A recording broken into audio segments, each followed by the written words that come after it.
Hi guys, welcome back to Fat Girls Fun Guide. If you would like to listen to this religion documentary, not really documentary, but it's just some facts and some things about the religion, keep watching.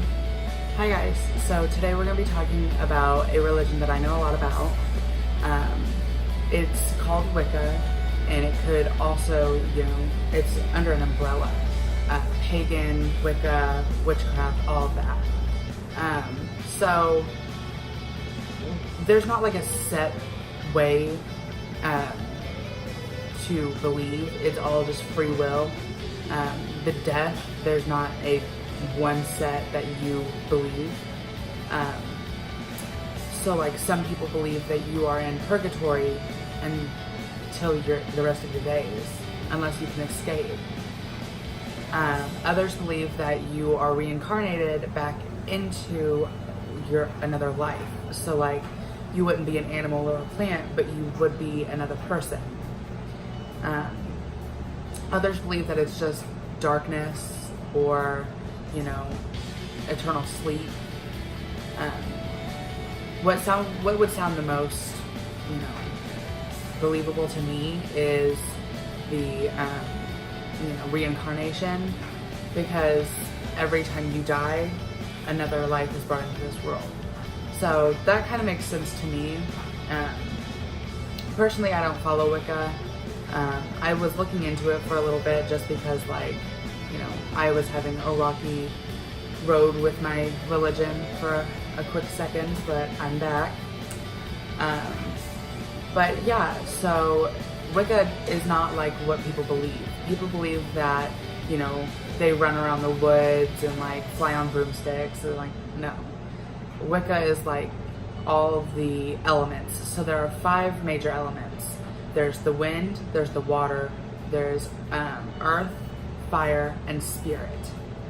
So you can have you're connected to all of these elements, but you have 2 or however many you have that you are connected with more than any of them. So you can be connected to spirit and water more than you're connected to the rest of the others. And they use those elements for spells and offerings to the gods and goddesses. And the goddess is more prominent to be, active at night than the god is. So when you are, at your altar praying at night, you have your candles, you have your crystals, you have everything you need. And then you are praying to your gods and goddesses, and usually the goddess candle burns a tad faster than the god candle. Another thing that comes along with Wicca is divination.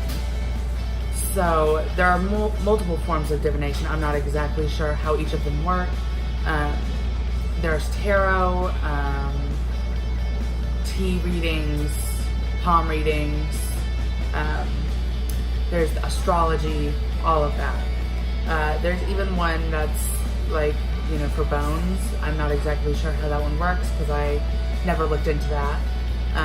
So with tarot, it's a deck of cards, and you would pick some, and that would show you your problems in life. It would answer questions. The same thing with tea readings. You would have a cup of tea, of herbal tea, or whatever kind of tea you wanted with, different herbs and stuff in it. And then you would, drink that until it's down all the way, and then you swish it around 3 times and tip your cup over onto a little saucer. And whatever image is shown in that will show you, your question that should be answered. The next form of divination is palm readings. So everyone has these little lines on their hands, and people believe that it's your heart line, your head line, lifeline, all of that. And depending on how long it is, will show you you know, if you'll have a long life, if you won't have a long life, if you will fall in love eventually. And I think that's a pretty cool form of divination, because, you know, we all want to know these questions that we have about how long are we going to live, when will we find love, will our health be good. So I think divination is a pretty cool thing about this religion. The next form of divination I want to talk about is astrology. And that's all about like the stars, the sun, the moon, all the planets, just the universe in general. So, you know, we all have our signs for astrology. Me, I am a Scorpio. But there's also, you know, your Mars sign, Jupiter sign, sun sign, star, moon sign. There's all of that. And those will, like, you know, correlate with where the placement of the planet was when, you know, you were born. And those, you know, people think they bring out different personality traits. So, like, people believe that Scorpios are in touch with their emotions and very, you know, sexual people, but that's not always the case. I don't know. I just think it's a pretty cool thing. So the next thing I want to talk about, it isn't a form of divination. It's crystals. Each crystal has like a different, you know, use.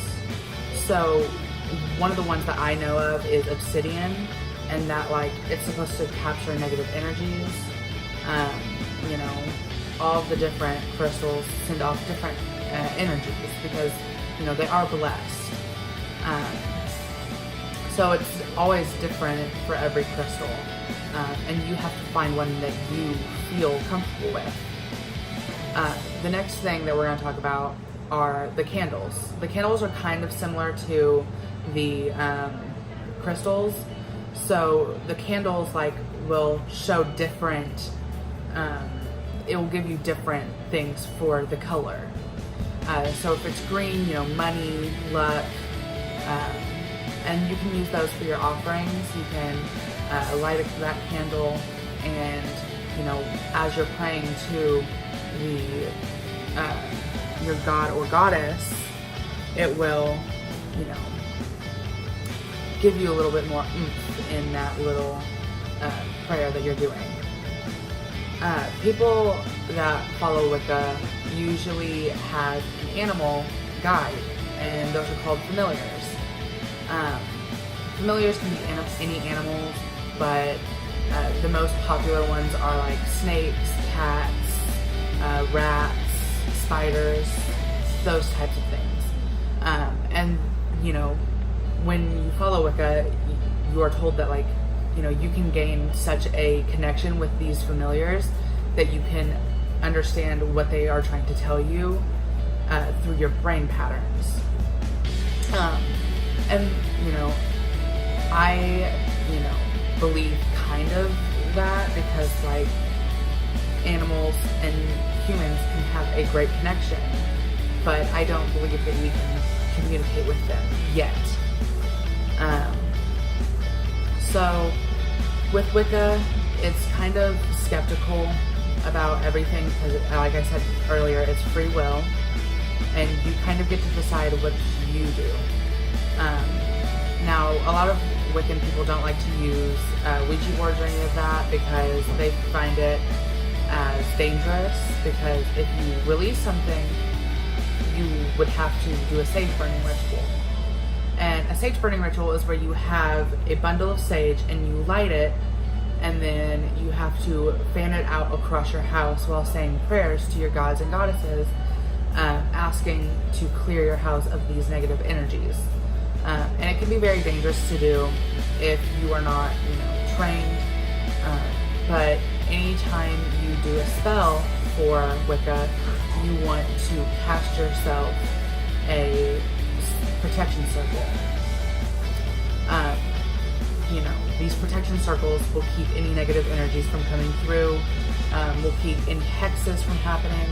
It's just a surefire way to make sure that you are not, you know, going to hurt. And how people portray Wicca in shows like Sabrina the Teenage Witch, it's completely not that. It's more like you just do what you want. You don't have to follow a certain person. You can be who you are and not worry about anything. Well, that was the video. Make sure you like the video, follow us, and maybe even leave a comment. What religion do you follow? What would you like to hear about? Leave a comment down below telling us. Bye.